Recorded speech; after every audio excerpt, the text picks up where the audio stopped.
A graça e a paz seja com todos. Quero convidar os irmãos a abrirem a Bíblia no Evangelho segundo Mateus, capítulo 5.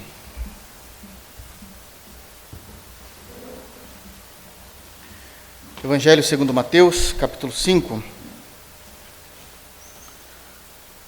Irmãos, vamos ler só o versículo de número 5? Qualquer coisa a gente passa para o versículo de número 6 também. Eu estou bem tentado a falar do versículo de número 6 hoje, mas vamos ficar apenas com o versículo de número 5 nesse momento. Então, Evangelho segundo Mateus, capítulo 5, versículo de número 5. Amém? Todos abriram para que a gente possa fazer a leitura? Diz assim: palavras do sermão de nosso Senhor Jesus, onde na introdução desse sermão ele diz: bem-aventurado os mansos, porque herdarão a terra. Amém? Bem-aventurados os mansos, porque herdarão a terra. Vamos orar? Obrigado, Senhor, por tua santa palavra. Obrigado por tão glorioso chamado, como temos cantado e louvado o teu santo nome aqui. Obrigado, Pai, porque conhecemos o Evangelho e temos lutado para viver de acordo com ele. Muda, Deus, os nossos corações, que a nossa performance possa ser de acordo com a tua palavra. Nos ensina, Senhor, nos ajuda a compreender o teu sermão, para que a gente possa ser aquilo que o Senhor espera de nós e possamos glorificar o Senhor da maneira como o Senhor espera ser glorificado. Deus, tenha misericórdia de mim e me use, Senhor, para que eu possa falar ao teu povo, que a tua palavra possa ser viva e eficaz nos nossos corações, de tal maneira que possamos ver a tua glória em nós. Senhor, que pelo teu Espírito o Senhor possa abrir os corações, que eles possam receber a tua palavra, que eles possam entender o que leram, possam crer no que foi lido e aplicar aquilo que foi pregado. Essa é a nossa oração, no santo nome de Jesus. Amém. Amém, irmãos? Algumas informações que são necessárias para que a gente não se perca naquilo que temos falado. Nós estamos diante de um sermão, irmãos. Então, isso já muda a compreensão da maneira como nós vamos olhar e observar aquilo que vamos falar aqui. Amém? Então, do capítulo de número 1 até o capítulo de número 4 do Evangelho de Mateus, nós temos uma narrativa daquilo que foi falado. É uma compreensão exata, uma compreensão histórica daquilo que tem sido dito e comunicado. Todavia, a partir do capítulo 5 até o capítulo de número 7, nós temos o sermão do Senhor Jesus. Então nós precisamos analisar os textos a partir de um sermão, a partir da compreensão de como é a estrutura desse sermão. E aquilo que nós temos falado tem valia ainda para o sermão de hoje. Nós sabemos que do capítulo 5, onde nós estamos lendo, a partir do versículo de número 17, nós temos questões que são extremamente específicas, são uma parte específica do sermão. Do versículo de número 17 até o final do sermão, são pontos específicos, ou seja, nós precisamos saber, precisamos conhecer, entender aquilo que o Senhor nos ensina, crer dessa forma, defender, fazer apologia se necessário for, mas existe uma grande possibilidade, e em Cristo que isso seja verdade, de nós não vivermos tais situações. Existem situações muito sérias a partir do versículo 17, que possivelmente é para a igreja não viver, muitas delas, algumas outras sim, mas muitas delas é para a igreja não viver. Então, significa que são questões específicas que nós devemos entender, devemos conhecer, devemos defender, crer, mas pode ser que a gente não venha viver isso. Todavia, se infelizmente vivemos aquelas situações ruins descritas no texto, já sabemos como iremos lidar. Mas do versículo de número 1 até o versículo de número 16, aqui a gente já chama de características gerais do sermão. Ou seja, todo crente precisa entender, precisa defender, precisa de fato crer e viver. Isso todo crente vai viver, porque são características gerais. Então essa é a introdução que o Senhor tem feito no texto. Para ser mais específico, aquilo que nós chamamos de as bem-aventuranças, elas são de fato características mais centrais do texto. São características onde o Senhor ele vai trazer, de fato, a introdução daquilo que nós precisamos entender, daquilo que nós precisamos ser, para compreender todo o restante do texto. Então, o que é que nós já falamos aqui? A partir do versículo 3, nós já falamos de bem-aventurados humildes de espírito, e entendemos o que isso significa. Embora a palavra aqui é humilde, existe uma compreensão no grego que é ser pobre de espírito. Sabemos que esse pobre, essa palavra pobre no grego, não é um antônimo de riqueza, não é isso que significa, já falamos que isso é uma luta do Senhor nos orientando e nos ensinando a respeito da arrogância, do orgulho, valores próprios e autoexistência. Já trabalhamos bastante esses pontos para que a gente possa entender, e uma vez que entendemos isso, os portões dos céus ali, em Cristo, uma vez que Ele nos chamou, se abrem para que a gente pudesse compreender. No versículo de número 4, como falamos na semana passada, bem-aventurados os que choram, e entendemos também o que significa isso na expressão máxima da palavra grega, daquilo que o Senhor estava nos orientando quando falamos de choram, que é o pantoutes. Na verdade, essa pronúncia está errada, irmãos, só a nível de... Eu sei que tem irmãos estudando grego aqui também, então, esse pantoutes, esse toutes é com TH, é toutes, mas como fica meio estranho eu falar isso, porque os irmãos talvez não entendam, eu estou falando bem no aportuguesado. Aliás, para quem conhece a língua inglesa, sabe que TH é da onde veio, na verdade, a dialética, a fonética do inglês veio dessa parte do grego, ok? Que alguns falam assim, como é o nome dessa letra? É theta. Então, é uma fonética que não existe no português. Mas esse choram, então, significa exatamente isso. É aquele pranto com gritos, com choro, com lágrimas, e ela é acompanhada de dor, desespero e tristeza. E explicamos esses pontos corretamente do que significava dessa introdução de quando Jesus nos ensinou e o que seria esse consolo de Deus para a vida do crente. O que seria esse consolo de Deus para a vida do crente. Versículo de número 5, é o versículo que nós lemos hoje. Diz então, bem-aventurados os mansos, porque herdarão a terra. Precisa ficar claro, irmãos, que cada bem-aventurança, embora seja de fato a introdução do sermão do nosso Senhor, ela é, como Spurgeon diz, eu gostei muito dessa ilustração que Spurgeon vai trazer a respeito desse texto, das bem-aventuranças, que é como se fosse uma escada, e nós estamos subindo para alcançar o ideal da vida cristã. E cada bem-aventurança está literalmente, propositalmente, em ordem aqui, descrita no texto. Não dá para a gente pegar, por exemplo, o versículo de número 8, bem-aventurados os limpos de coração, e já colocar como a primeira aventurança lá no versículo de número 3. Isso é uma impossibilidade por definição. A gente precisa, de fato, ir subindo esses degraus. Ou então, como a gente pode estudar e compreender, nós somos peregrinos e forasteiros, de acordo com Pedro, e nós estamos, então, nessa rodovia, caminhando nessa estrada, nessa estrada. E nós precisamos, de fato, a cada ponto da estrada estar crescendo. Quanto mais nos achegamos perto da nossa pátria celestial, nós estamos, então, nos desenvolvendo como crentes em Deus. Quando o Senhor diz, então, bem-aventurados mansos, a gente também precisa identificar do que é que o Senhor está dizendo. Então, o primeiro ponto que a gente já precisa identificar é que, logo na introdução do Sermão do Monte, que é conhecido como Sermão do Monte, Jesus continua a sua desconstrução de cosmovisão humana, Jesus continua a sua desconstrução de uma compreensão humanista de vida e de mundo. Porque dizer que bem-aventurados são os mansos é ir totalmente contra o paradigma daquilo que a gente muitas vezes tem para o nosso coração e o paradigma de pessoas possivelmente de sucesso daquilo que entendemos numa sociedade, principalmente numa sociedade atual ocidental. Mas eu vou deixar isso um pouquinho para depois, para a gente entender de fato o que o texto estava dizendo. Vamos tentar nos aprofundar naquilo que o texto está nos orientando. Então, já começa quebrando todo o paradigma daquilo que é uma pessoa que alcançou, que conquistou, que tem vitórias, no sentido da sua vida cotidiana. Nós não estamos falando de nada espiritual aqui, mas na sua vida cotidiana. Um segundo ponto que precisa ficar claro, e eu quero dizer para os irmãos, é o que não é essa palavra manso. O que é que Jesus não estava dizendo aqui? E por que é que eu quero começar dizendo o que não é? Porque desde que eu sou criança e comecei a questionar sobre textos bíblicos, é impressionante a compreensão errada que a igreja de Jesus tem a respeito do versículo de número 5. Aliás, muitas vezes, a compreensão errada sobre as bem-aventuranças. Mas o que não é ser manso? Então, primeira lição aqui, do que não é o que Jesus está dizendo.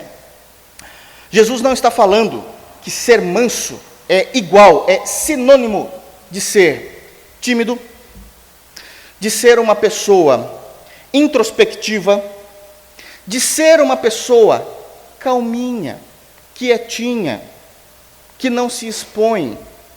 Não é disso que o Senhor está tratando aqui. Ou então ser manso é aquela pessoa que muitas vezes pode ser considerada, inclusive como covarde, medrosa, temerosa. Eu ia falar temente, mas aí tem uma compreensão espiritual dessa palavra. Então, temerosa, que tem medo de tudo. Ou então uma pessoa que não se expressa, uma pessoa que sempre está calada, uma pessoa que está vendo as piores situações ocorrendo na vida dela, e ela está o tempo todo quieta, principalmente a ideia de ser quieta, dócil. Não é disso que o Senhor está tratando aqui. Essa compreensão, ela é terrível. Por quê? Porque a igreja de Jesus, espalhada nos séculos, muitas vezes interpretaram dessa forma. E no Brasil, de forma muitas vezes escancarada. E qual é o problema de nós interpretarmos dessa forma? Porque a gente vai querer, muitas vezes, pessoas, vamos falar da parte boa aqui, de pessoas bem intencionadas, que vão estar lutando contra a sua própria personalidade, para alterar algo que não é aquilo que o Senhor está dizendo. Então é uma luta inglória, uma luta em vão, porque está tentando mudar algo que não é o que o Senhor está dizendo. Esse é um primeiro ponto. Mas tem um ponto também muito negativo nessa compreensão que eu acabei de dizer. Que a igreja de Jesus, por anos, por décadas, compreendendo a mansidão como esses aspectos que eu acabei de dizer, fizeram ou fazem mau uso de irmãos que de fato são irmãos dóceis, calmos, quietos, introspectivos, na dele, que às vezes chega a ser até mais longânimo, porque olham para esses irmãos, me perdoem a palavra aqui, como se fossem irmãos bobos. Irmãos bobos. E a gente pode se aproveitar deles de alguma forma. Por quê? Porque ele é quieto, ele não vai falar nada mesmo. A gente o usa. E muitas vezes nós descaracterizamos a humanidade daqueles irmãos que têm essa compreensão e que vive isso como uma questão de personalidade. Não por causa do que está no texto, porque ele de fato é assim, irmãos e irmãs. E muitas vezes a igreja de Jesus, eu não estou falando da nossa igreja, irmãos, estou falando da compreensão evangélica do Brasil, muitas vezes utilizou, usou, magoou, machucou, mas ele é assim mesmo, não tem problema, a gente usa, ele não vai falar nada, ele não vai saber falar não. Então a igreja muitas das vezes matou pessoas assim, e eu sei do que eu estou dizendo. A igreja muitas das vezes mataram irmãos e irmãs piedosas, que tinham essa característica em sua personalidade, que não era nada disso que Jesus estava dizendo no texto, e que foram realmente machucadas, foram tratadas até mesmo de forma imoral dentro da comunidade, sofreram bullying dentro da comunidade cristã, por causa dessa compreensão. Aliás, a parte negativa ela é tão forte, que não apenas existe o uso dessa forma, muitas das vezes, não estou dizendo que é regra, mas que isso existe, é uma realidade, que os irmãos que entendem ainda desse aspecto negativo, desse aspecto errado, a interpretação dessa bem-aventurança do versículo número 5, esse manso, ele não apenas ele faz isso, como muitas das vezes ele se gloria em não ser manso. Mesmo Jesus dizendo que bem-aventurado é quem é. E ele diz, eu não sou não. Aqui não. Aqui é peão. Aqui a gente resolve. E esse é um grande problema que nós temos com as Escrituras. Aqui é um grande problema que nós temos com as Escrituras.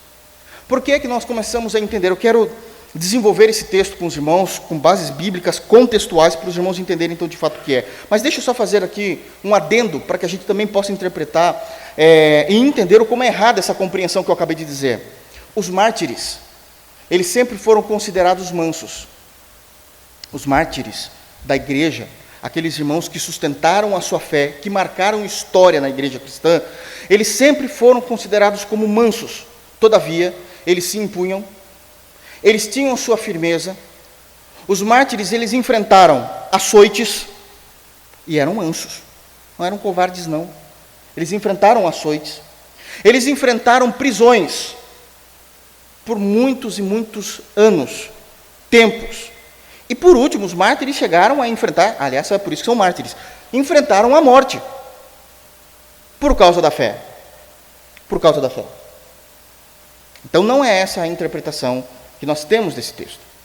Um outro ponto do porquê entendemos que isso é errado é porque o nosso Senhor Jesus, no capítulo 11 desse Evangelho, vai dizer o seguinte, que ele vai fazer um convite geral para que aqueles a quem o Espírito Santo atrair ao Evangelho façam naquele momento. E ele diz: olha, eu quero falar àqueles que estão cansados e sobrecarregados. Eu tenho uma boa notícia para vocês. Venham até mim. E se o Espírito Santo abrir o coração de vocês, venham mesmo. Porque eu sou manso e pobre de espírito. Eu sou o exemplo. E eu quero fazer algo com vocês. Eu quero trocar o jugo. Porque vocês não têm condições de serem mansos e nem pobres de espírito. Estão conseguindo agora entender a pregação do Sermão do Monte? Que as bem-aventuranças não são aspectos morais. É Jesus que nos dá, porque a gente não consegue lidar com isso a partir das nossas próprias características e personalidades. Nós não conseguimos. Então ele fala assim: então vamos trocar. Meu jugo é suave, é leve. Como é que pode ser suave e leve? É porque eu sou manso e humilde. Ele está falando da primeira bem-aventurança e está falando da terceira bem-aventurança. E isso é só o Pai que pode fazer. Mas isso eu já resolvi com o Pai. Mas você não resolveu. Então a gente troca porque eu resolvo a tua parte com o Pai. A gente vai chegar lá nisso aí, mas é disso que Jesus está dizendo.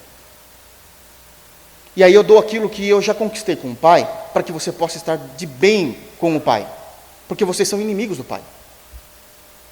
É essa a compreensão do texto.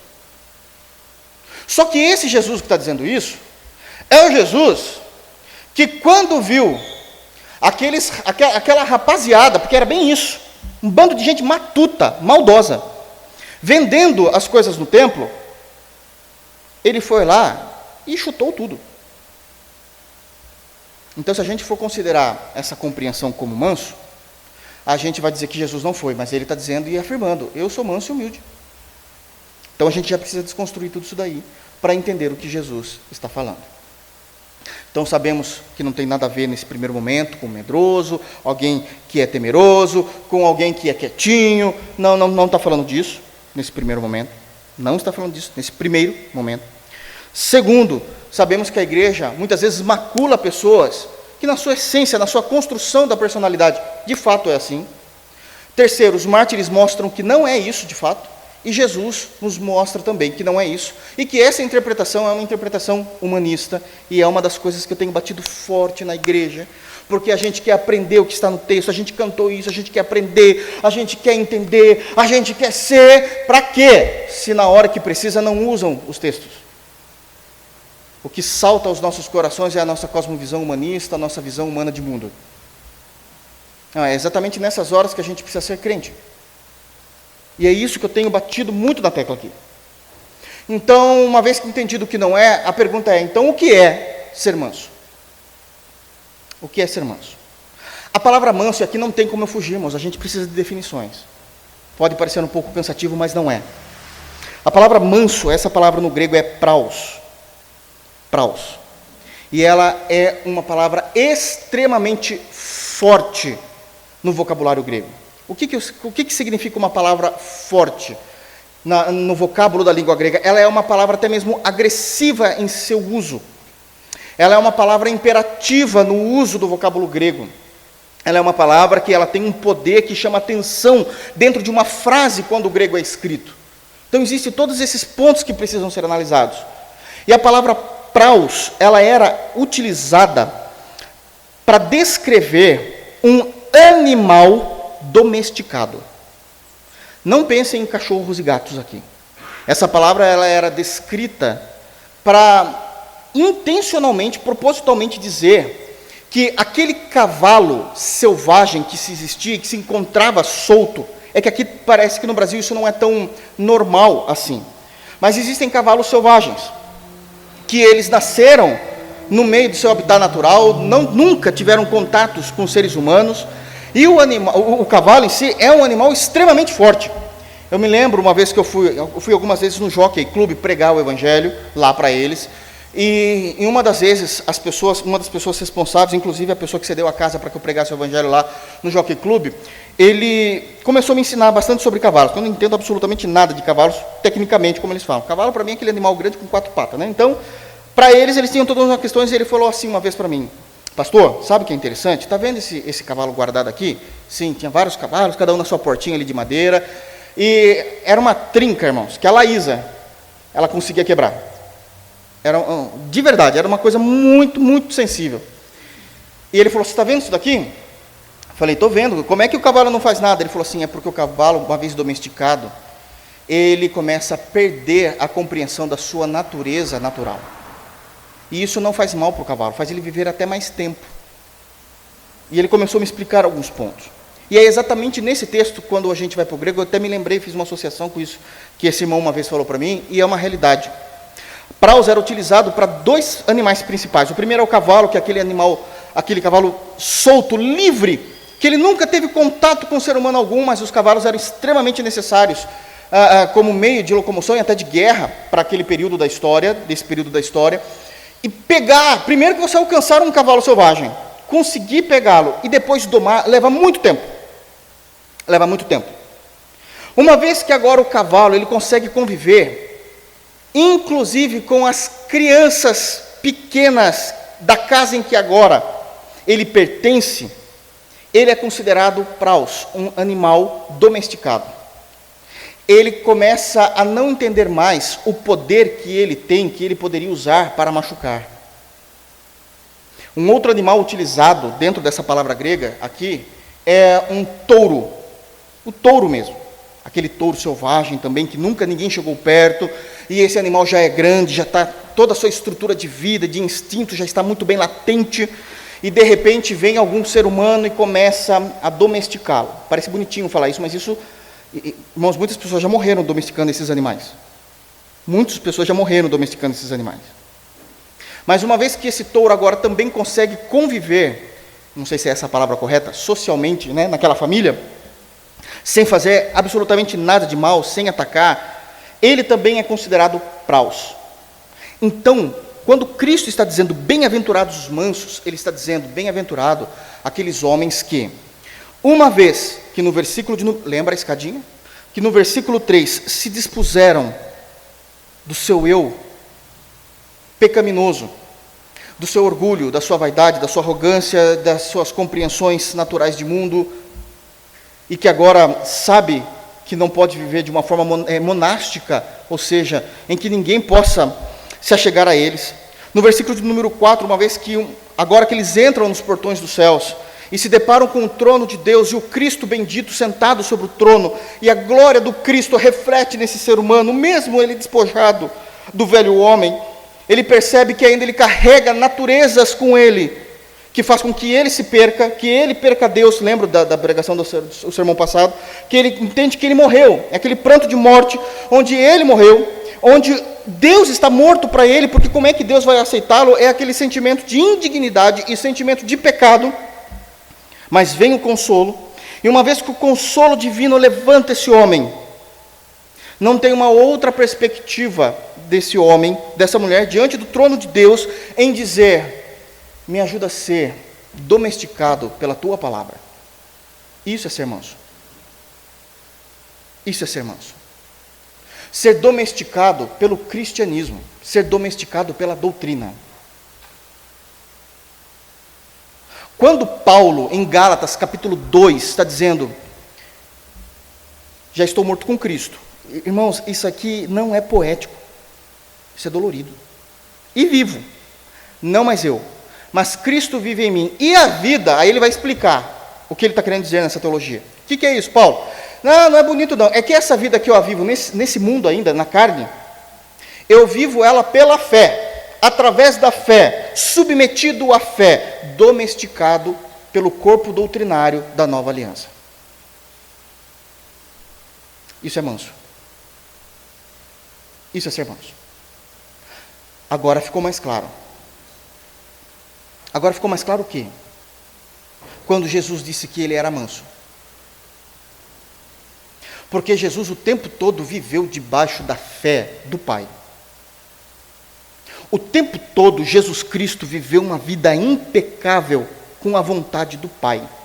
E eu já falei desse texto e falo novamente, que Jesus vivia algo tão imerso, Se existe um cumprimento, e existe, óbvio, não estou questionando não, o cumprimento daquela profecia de Ezequiel, que vai dizendo que você entra e você começa a molhar, isso era para a nova aliança, né? Você começa a molhar os seus pés naquele rio, e depois você molha os artelhos, e depois foi até os joelhos, e depois cobre a perna, e depois chega um momento que você já não tem mais aonde pisar os seus pés, porque você está tão inundado e submerso naquela água. Está falando de uma vida do Espírito. Bom, quem viveu isso na prática, impecável, é Jesus, em sua natureza humana. Ele vive isso de tal maneira que, em João 4, quando os discípulos chegam até Jesus, é que a gente não percebe o que está acontecendo. A gente lê muitas vezes de forma extremamente superficial o texto. Jesus já tinha falado com aquela mulher, e aí os discípulos chegam e perguntam, Senhor, a gente vai até a vendinha, a gente está com fome, não tem nada de errado nisso, o pessoal trabalhou, está com fome, o senhor quer alguma coisa para comer? A resposta de Jesus era simples, deveria ser, sim ou não, estou com fome ou não estou. A resposta de Jesus, ele está tão inundado nesse rio do Espírito, que o profeta nos ensina, que a resposta dele, para uma pergunta tão simples, se tornou teológica. Ele falou, não, na verdade, a minha comida e a minha bebida é fazer a vontade daquele que me enviou e realizar a sua obra. Jesus, eu só estou perguntando se o senhor quer uma paçoca ou não. Só que a vida de mansidão de Cristo é tão imersa na vontade do Pai, que tudo para Ele tem um propósito muito mais intenso, nada para Ele é mais superficial. É isso que o texto nos ensina. Quão bem-aventurados seríamos se fosse de fato esses mansos, que Jesus está dizendo. Eu vivo tão intensamente a nova aliança, eu fui tão domesticado na minha agressividade da minha queda, que eu não faço absolutamente mais nada, eu não tomo nenhuma decisão que não esteja claro nas Escrituras, da maneira como eu devo agir, me comportar, da maneira como eu devo ser. Bem-aventurados, é aquela compreensão teológica que nós já explicamos aqui, são os mansos. E ser mansos, então, é exatamente isso. Ser manso não é impotência. Ser manso é estar debaixo do domínio do Evangelho o tempo todo.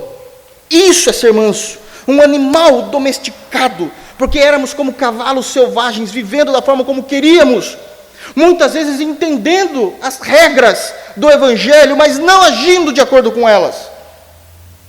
Muitas vezes como touros, prontos para machucar, para falar, para estourar, para não estar nem aí com ninguém, a não ser que eu resolva, porque essa é a minha justiça. Aliás, é a próxima, né? Tudo tem um lugarzinho específico. É a próxima. Bem-aventurados que têm fome e sede de justiça, porque agora os mansos vão entender o que é justiça. Mas eu entendo que eu preciso estar debaixo da aliança e viver como debaixo da aliança. Eu quero trazer aqui uma outra compreensão para que a gente possa construir esse argumento.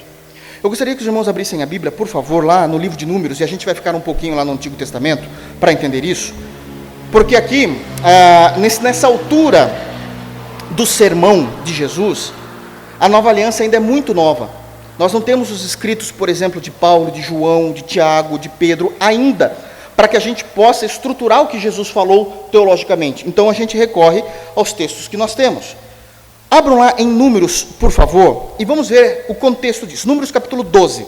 Nós temos uma informação extremamente importante nesse texto do capítulo 12, a respeito dessa bem-aventurança.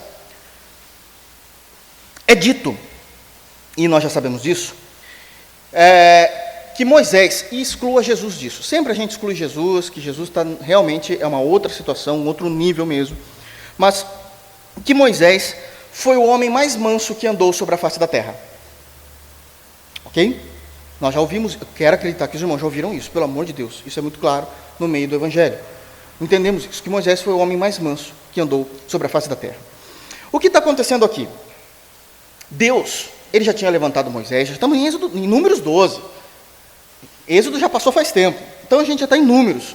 O que acontece? Deus tinha levantado Moisés, esse é o cenário. Deus já falava com Moisés, Deus já tinha dado orientações a Moisés, Deus estava trazendo toda a compreensão, já tinha trazido a compreensão de Levítico para Moisés. Nós estamos em Números. Já estamos em Números. Mas existem duas pessoas, nesse contexto, vai existir mais, mas nesse contexto nós temos duas pessoas que elas estão desconfortáveis com a maneira como Deus tem regido a história dele através do povo de Israel. Quem são essas duas pessoas? Os irmãos biológicos de Moisés, para ajudar. Miriam e Arão. E eles estão extremamente desconfortáveis. Por quê? A pergunta era simples, o questionamento era simples quando se reuniam. Por que é que Jeová só fala com Moisés? Fala comigo também. O que tem Moisés de tão especial? Quem é que tem Moisés que Deus agora simplesmente quer falar só com ele? Essa era uma característica que existia no Antigo Testamento. E eles estavam, os irmãos biológicos de Moisés, estavam desconfortáveis com isso. Então, esse é o cenário. Deus está sabendo que eles estão desconfortáveis. E Deus vai tentar resolver esse problema. Do jeito que Deus sabe. Do jeito que Deus sabe. E Deus então vai resolver esse problema. Porque é uma questão muito maior do que Moisés. Moisés não tem culpa de Deus ter escolhido ele e de Deus estar falando com ele. Moisés está sendo servo o tempo todo ali. Então, esse problema não é um problema de Deus, de Moisés, esse é um problema de Deus, então Deus vai resolver isso. E olha a descrição do texto, prestem atenção para vocês verem o que o texto está dizendo a respeito de não ser manso e o que o texto está dizendo a respeito de ser manso. Todavia, isso de forma implícita, é por isso que não podemos ler os textos de forma superficial. Olha só o que diz então. Números capítulo 12. Dito esse cenário, fica mais fácil. A partir do versículo de número 1 mesmo. Falaram Miriam e Arão contra Moisés, por causa da mulher cuxita que tomara, pois tinha tomado a mulher cuxita. E disseram, versículo 2, porventura tem falado o Senhor somente a Moisés? Não tem também falado por nós?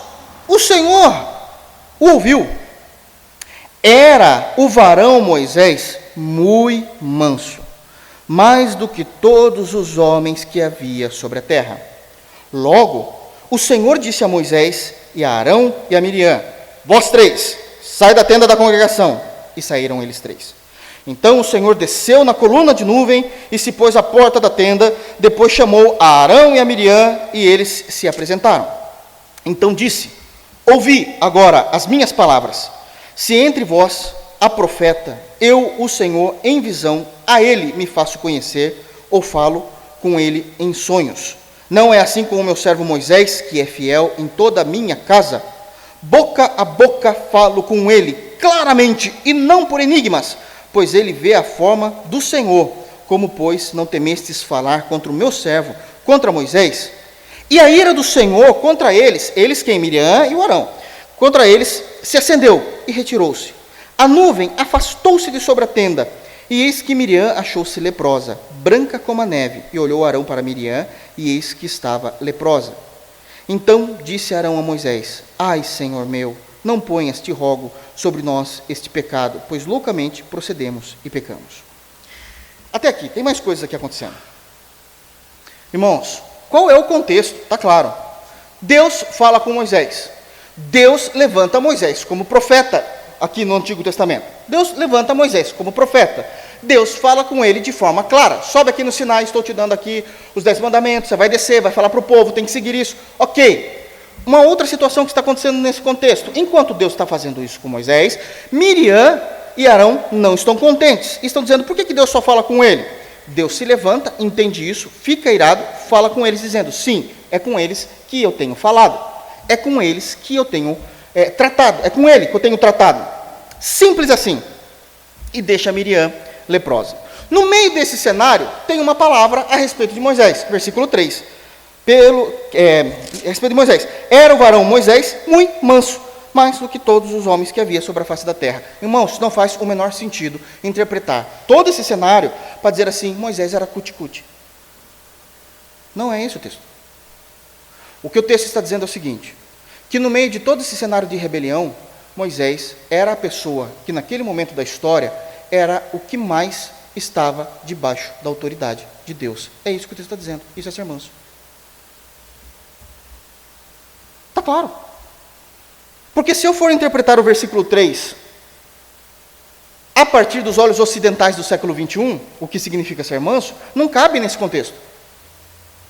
Por que é que Deus falava com Moisés? Porque Deus o escolheu. E o que aconteceu com Moisés quando Moisés entendeu tão grande responsabilidade? Moisés se tornou o homem de Israel em que vivia debaixo do maior domínio de Jeová. E Jeová falava com ele. É isso que o contexto está dizendo desde o início. É isso que o texto está dizendo desde o início. Não está dizendo, e eu tenho que tomar muito cuidado com essas palavras, porque as palavras no português às vezes têm vários sentidos. Então, não está dizendo, eu tentarei explicar isso aqui, que Moisés era aquela pessoa boazinha, mas entendam a qualificação boazinha a partir de mansidão, não uma pessoa de bom caráter. Porque ele era, de fato ele era uma pessoa de bom caráter, mas ele não era aquela pessoa, tchutchuca, que fofinha, é quase um ursinho de pelúcia, quero levar para casa. Não é isso que o texto está dizendo no meio de um cenário terrível que estava acontecendo.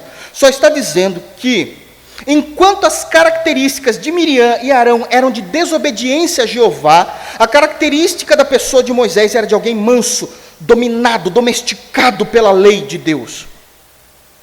Não pela nova aliança, porque não existia ainda a nova aliança, mas domesticada pela lei de Deus. Está fazendo um contraponto entre o caráter de Miriam e Arão, do versículo 1 e 2, com o caráter de Moisés, no versículo de número 3. Vocês conseguiram entender o texto, o contexto do que está dizendo? Vocês querem que eu prove mais? Então vamos lá. A gente sabe que enquanto Moisés estava na liderança, muita coisa aconteceu em Israel. Estou falando especificamente de Moisés aqui, irmãos. Especificamente de Moisés. Então, muita coisa aconteceu. Uma delas, para variar, é que os homens de Israel tinham uma ordem da parte de Deus. Uma das ordens da parte de Deus para os homens de Israel era exatamente essa: vocês não irão coabitar, casar, namorar, ter qualquer tipo de relacionamento amoroso com mulheres de outras nações. Ok? Os homens, amém, aleluia, no domingo à noite ou no domingo de manhã. Na segunda-feira, o que fizeram? Foram atrás das midianitas. Foram atrás das midianitas. Eu quero que os irmãos abram a Bíblia em Números 25. Tudo para vocês entenderem o que é que está acontecendo.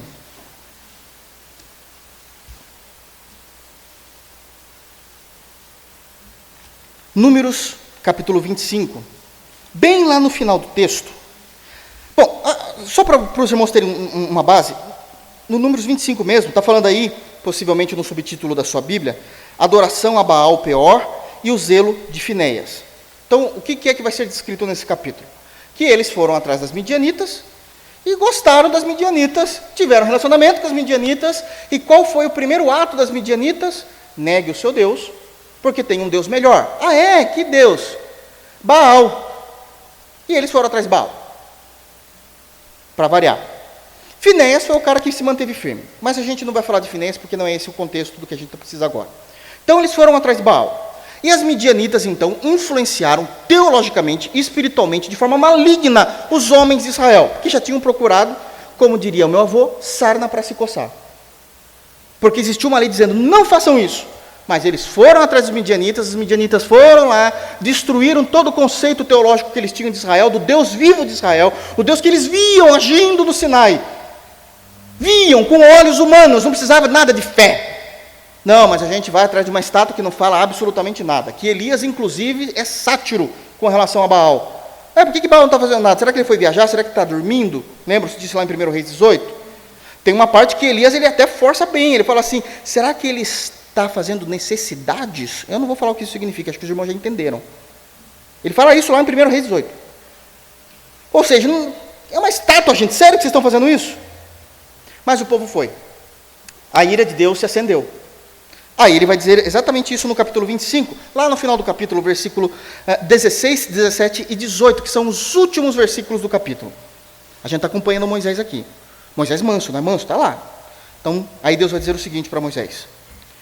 Os midianitas, já aprontaram todas ali, o povo, os homens também. Versículo 16. Disse mais o Senhor a Moisés. Preste atenção. Versículo 17. afligireis os midianitas e os ferireis, porque eles vos afligiram a vós outros, quando vos enganaram no caso de Peor e no caso de Cosbe, filha do príncipe dos midianitas, irmã deles, que foi morta no dia da praga, no caso de Peor. Então Deus dá uma ordem a Moisés: você vai matá-los. É isso aqui. Ferir é matar. Você vai matar. Deus dizendo isso. Deus disse isso e não toca mais no assunto. E como diz o pessoal também nos dias de hoje, né? Vida que segue. Existe uma ordem de Deus, nós não estamos hoje aptos, por questões de cenário, não estamos em guerra nesse momento, de executar isso que Deus quer, mas a gente sabe qual é a vontade de Deus. Passa-se um tempo. Vocês querem ver esse tempo passando? Capítulo 26. Diz o seguinte: aqui Moisés vai fazer um censo dos israelitas. 27, vamos lá. A lei acerca dos direitos das filhas herdeiras. Deus está cuidando do povo, Deus está estruturando o seu povo aqui. Ele falou uma coisa e a coisa está lá. Não se tocou mais no assunto. Estou correndo aqui, irmãos. 28, as ofertas contínuas. Deus está estruturando o seu povo, está teologizando o seu povo.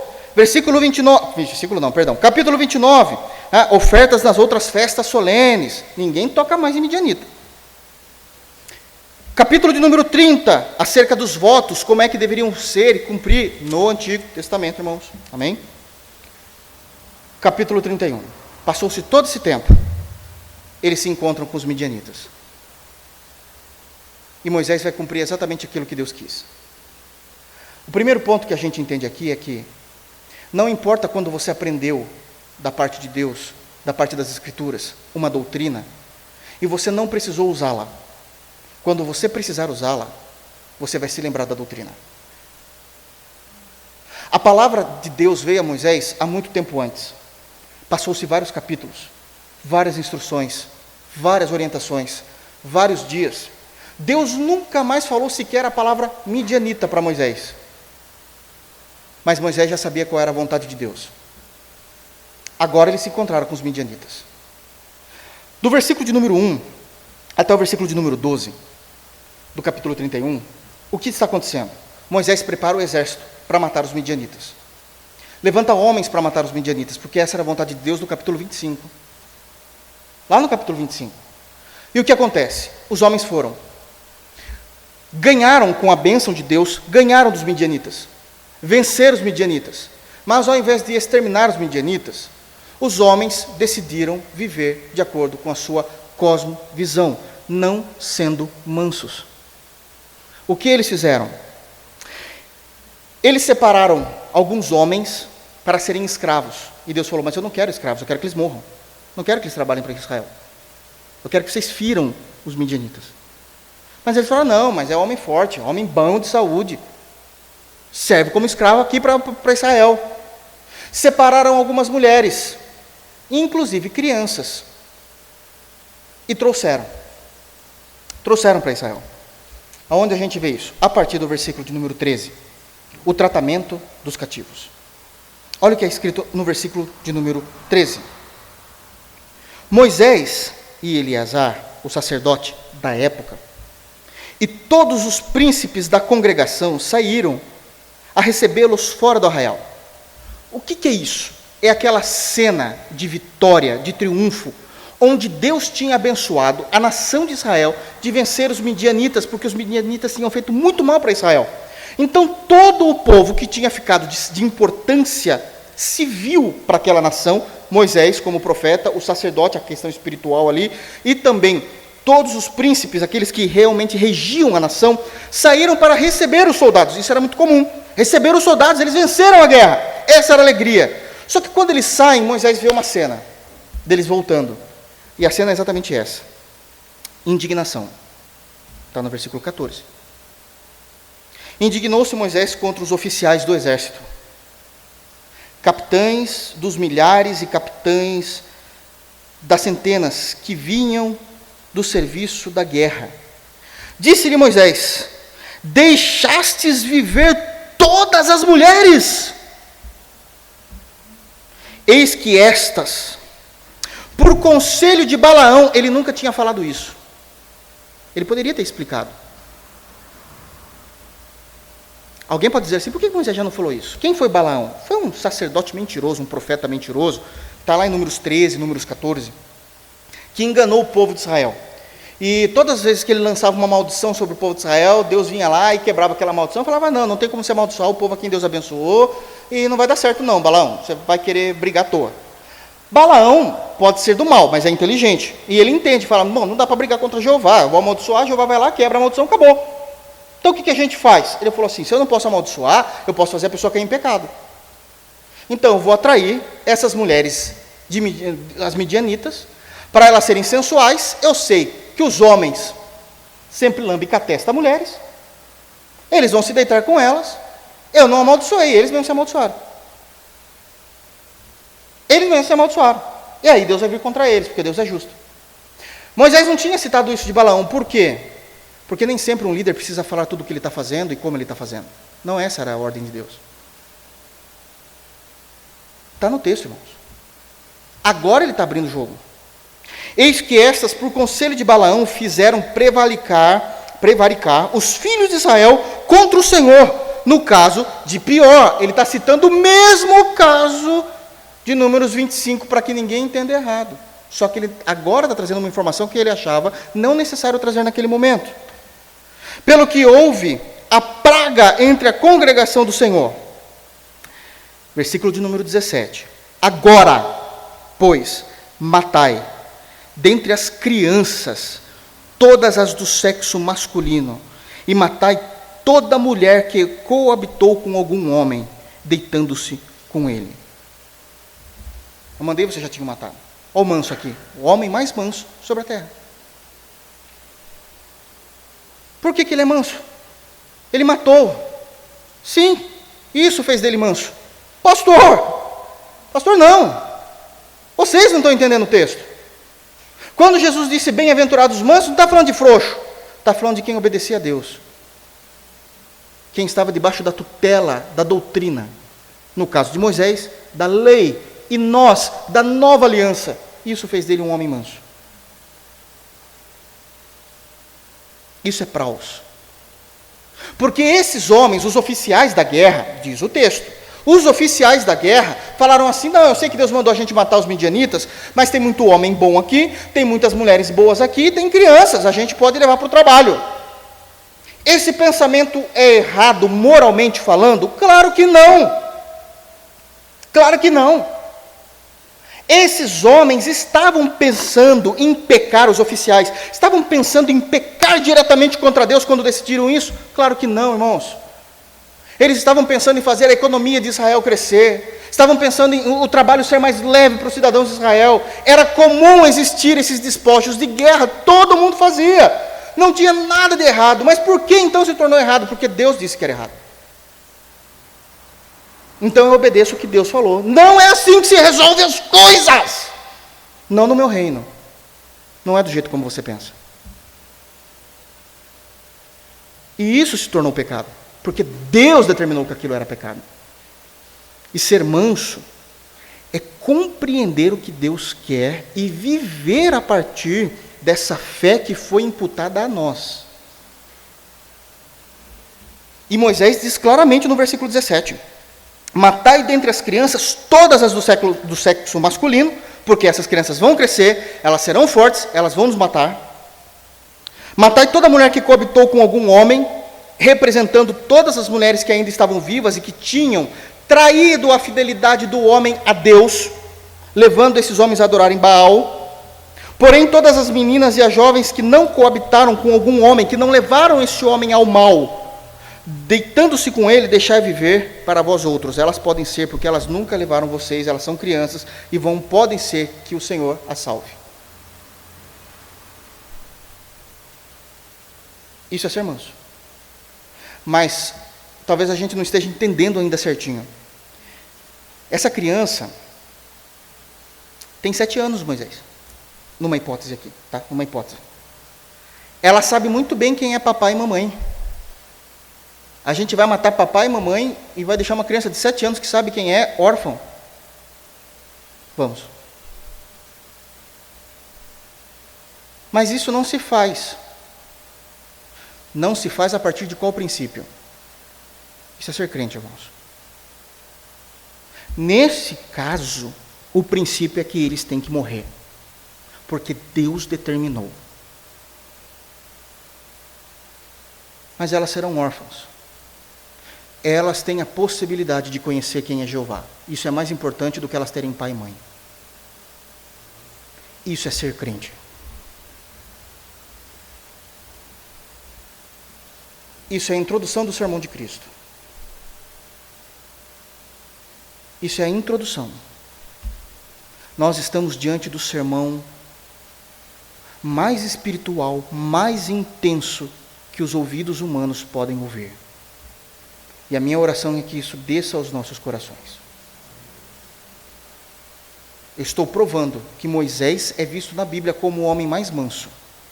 E foi o homem que mandou separar crianças de papai e de mamãe por um pecado que eles cometeram, não porque ele achou isso certo. Deus mandou ele fazer isso no capítulo 25, por causa de Peor.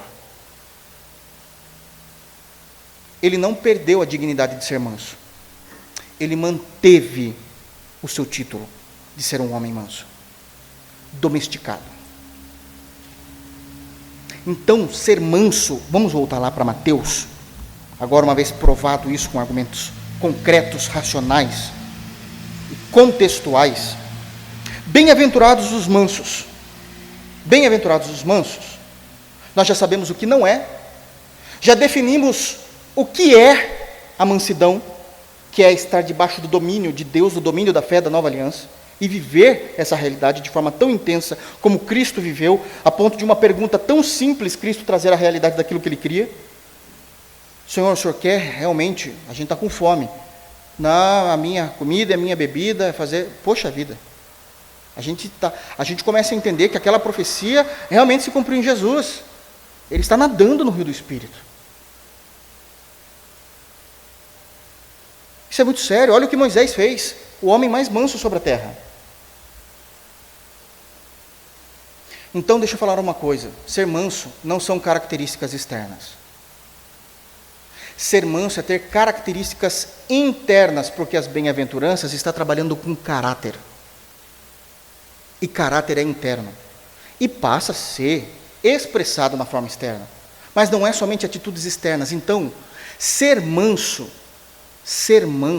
não é características externas em sua essência. O que eu quero dizer com isso? Que ser manso não é apenas eu saber ficar calmo diante das situações adversas, mas aqui dentro tem uma chama que consome o meu coração. Não é disso que o texto está falando. Porque é caráter. Começa lá dentro. Ser manso não é saber não explodir diante das pessoas. Eu sei me manter sem explodir, mas existe um fogo me corroendo por dentro. Porque isso são apenas características externas. Ser manso não é saber ou se importar com o meu comportamento diante dos homens e da igreja e não estar nem aí para aquilo que eu faço internamente, mesmo que Deus saiba quem eu sou.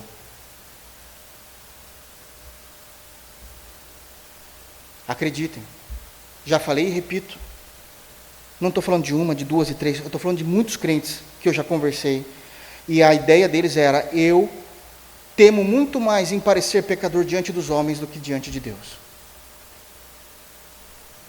É verdade. Ser manso não é não falar mal, mas desejar o mal. Não é disso. Segundo ponto, tenho que correr. Eu falei que não era bom não ler o versículo 6 mesmo, por questões óbvias, né?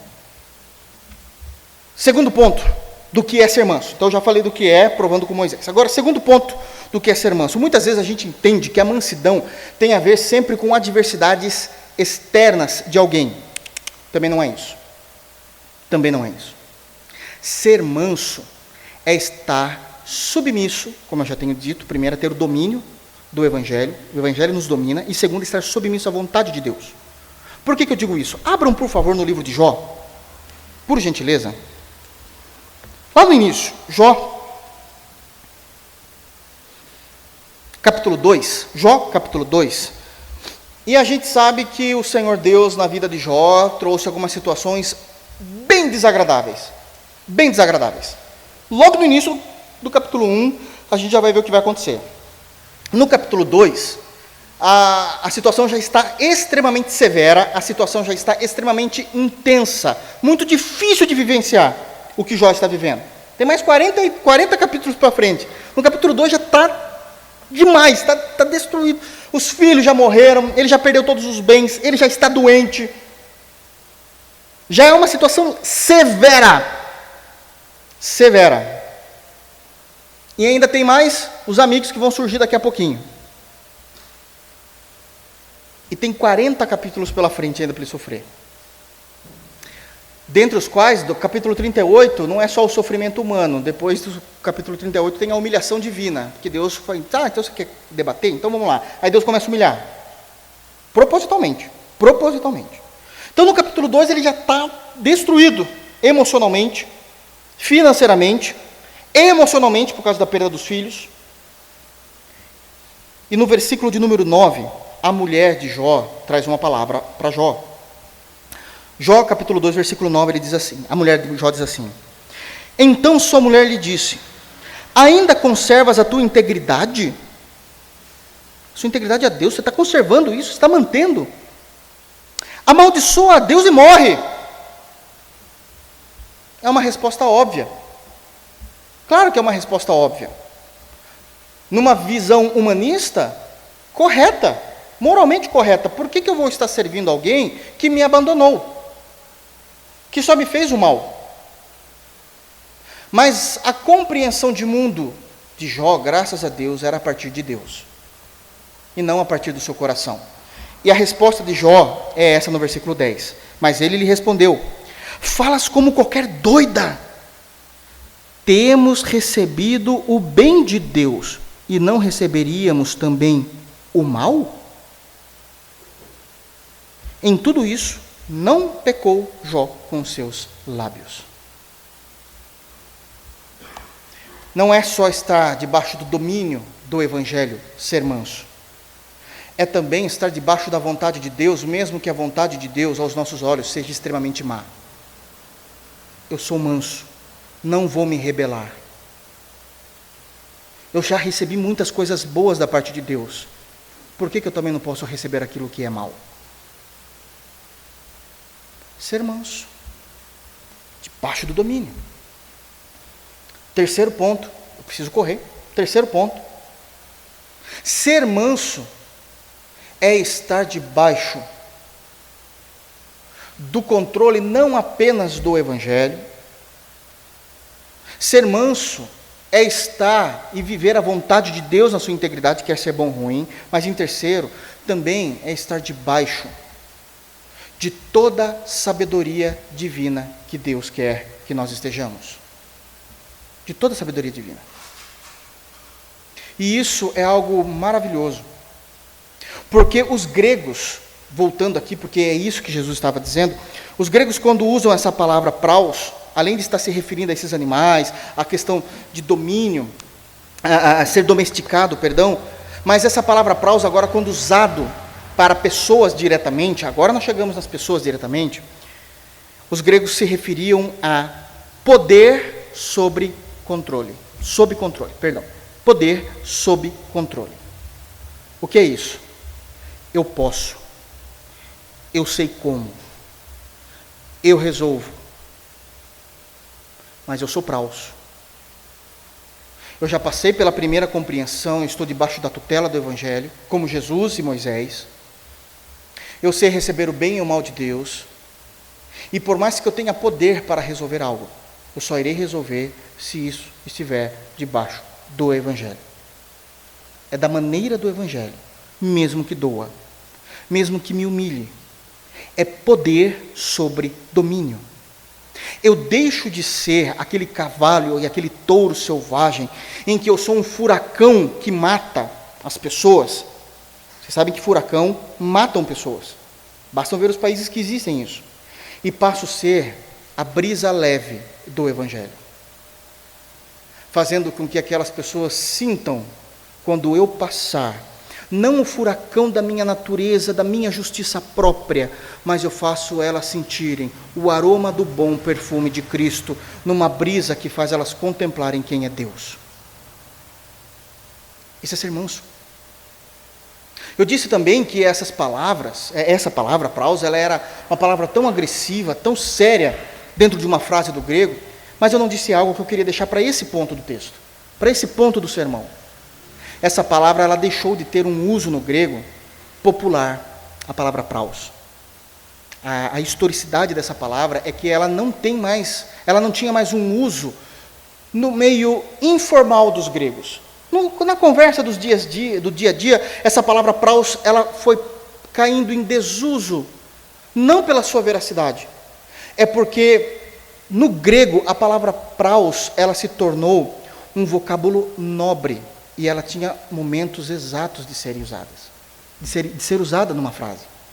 Ela passou a ser um vocábulo altíssimo, coloquial inclusive, no meio dos gregos. Nós sabemos, por exemplo, que a Bíblia foi escrita no grego koiné, ou koiné. Né? O que é isso? Aquele grego mais popular, na verdade a gente chama isso de vulgar, mas vulgar também tem outra compreensão no português, né? Como se fosse algo de baixa moral, mas a ideia de vulgar é povo. Né? Então é o grego do povo, foi escrito para que todo mundo pudesse entender. Mas existe um grego mais elitizado, e praus passou a ser parte desse grego elitizado. Por quê? Porque Aristóteles, olha para vocês verem como isso é sério, Aristóteles acabou, não sei se é essa palavra, mas batizando, dando uma importância a essa palavra como virtude. E para os gregos, a palavra virtude, a compreensão do que é virtude, é algo muito grande quando você alcança. E praus, isso significa você ter domínio sobre você mesmo por causa do Evangelho, e isso sim é uma virtude. Não é mais usado de forma corriqueira. Se tornou uma palavra nobre no vocábulo grego. Pastor, mas o que isso é na prática? E eu encerro. Vocês querem ver o que é isso na prática? Vamos ver o que a Bíblia fala a respeito não dos animais, não dos bois, não somente de Moisés e de Jesus, mas vamos ver o que a Bíblia fala na prática de irmãos e irmãs na história, que são mansos, praus, dominados ou pela lei ou pelo Evangelho. Abram em Provérbios, por favor, Provérbios de número 16.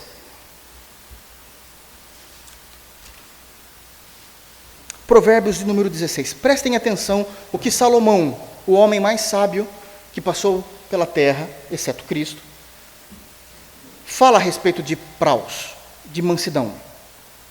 Provérbios 16 diz o seguinte, versículos de número... Somente o versículo de número 32 é o suficiente. Provérbios 16, versículo de número 32. Posso ler? Olha o que está escrito. Palavras de Salomão, na sua sabedoria que Deus lhe deu. Melhor é o longânimo do que o herói da guerra, e o que domina o seu espírito do que o que toma uma cidade. Que comparação é essa que Salomão está fazendo, pastor? Simples. Ele está falando numa comparação histórica, ele está falando das guerras de Israel. Quando o exército, seja pelo seu pai Davi ou por ele, eram levantados homens valentes, que não temiam morrer, e que precisavam dominar o exército inimigo. Esses soldados iam lá guerrear para proteger sua nação. Eram valentes, não temiam morrer e precisavam dominar o inimigo. Salomão diz assim, é mais fácil ser um soldado que não tem medo de morrer, que é um herói de guerra porque foi lá e fez o seu trabalho, dominou, matou pessoas, do que alguém que tenha coragem de dominar a si mesmo. Isso é ser manso. Melhor é o longânimo do que o herói da guerra, e o que domina o seu espírito do que o que toma uma cidade. Vai tomar uma cidade.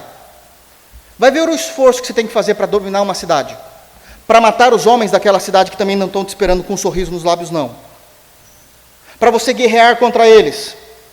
Veja o esforço que você tem que ter, a coragem que você tem que ter. Não se importar se você vai morrer deixando esposa e filhos na sua casa. Pois bem, isso são homens, são heróis. Mas o longânimo, o manso, aquele que tem domínio sobre si mesmo, porque está debaixo do evangelho ou da lei, tem que ser mais corajoso do que esses. Essa é a primeira compreensão.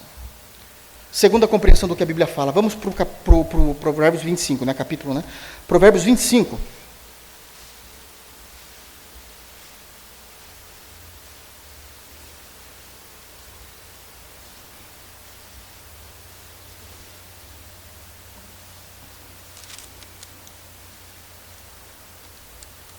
Olha só o que está escrito aqui no versículo de número 27.